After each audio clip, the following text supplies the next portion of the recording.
పరిపాలన, ఇంత అరాచక పరిపాలన అని చెప్పి మాట్లాడుకోవడం మొదలైంది sir. Okay okay Vijay Vijay ఏంటి మీ పార్టీ శ్రేణులే డిప్యూటీ సీఎం అంటూ ప్రకటనలు చేయడం లోకేష్ గారిని వివాదాలకి తెరలేపుతుంది, ఇది ఎక్కడికో వెళుతుంది అని, ఏం జరుగుతుంది సార్? మీకు ప్యానల్ సభ్యులకి అదేవిధంగా ప్రేక్షకులందరికీ కూడా గుడ్ ఈవినింగ్ అండి. ఇప్పుడు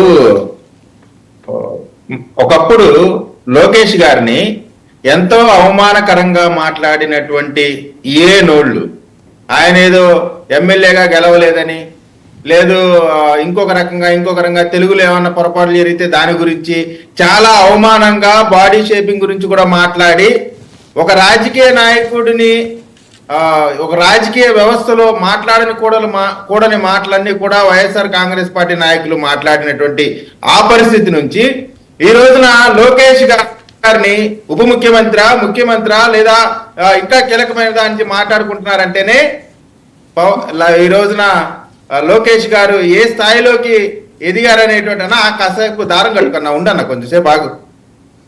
ఏ స్థాయిలో ఈ రోజున తెలుగుదేశం పార్టీ వాళ్ళు కోరుకుంటున్నారు సార్, అది లోకేష్ గారు ఏ స్థాయికి మంచిదే కదా.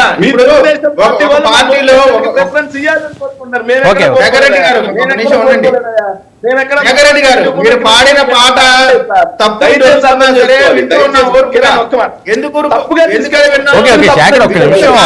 చెప్పనివ్వండి.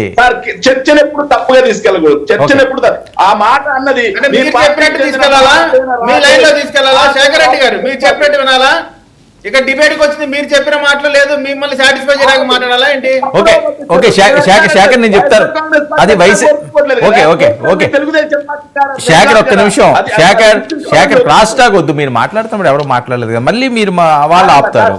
సరే ఓకే విజయ్ ఇది వైసీపీ వాళ్ళు మాట్లాడింది కాదు కదా, తెలుగుదేశం నుంచి మీ తెలుగుదేశం శ్రేణులు నుంచి వస్తున్న వాయిస్, అది ఆయన చెప్పాలనుకుంటున్నాను. నేను చెప్పాను వెయిట్.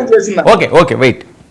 సార్ ఇప్పుడు తెలుగుదేశం వాళ్ళన్నా లేదు తెలుగుదేశం పార్టీలో ఉన్నటువంటి నాయకులన్నా ఇప్పుడు స్వేచ్ఛాయుతమైనటువంటి రాజకీయ పార్టీ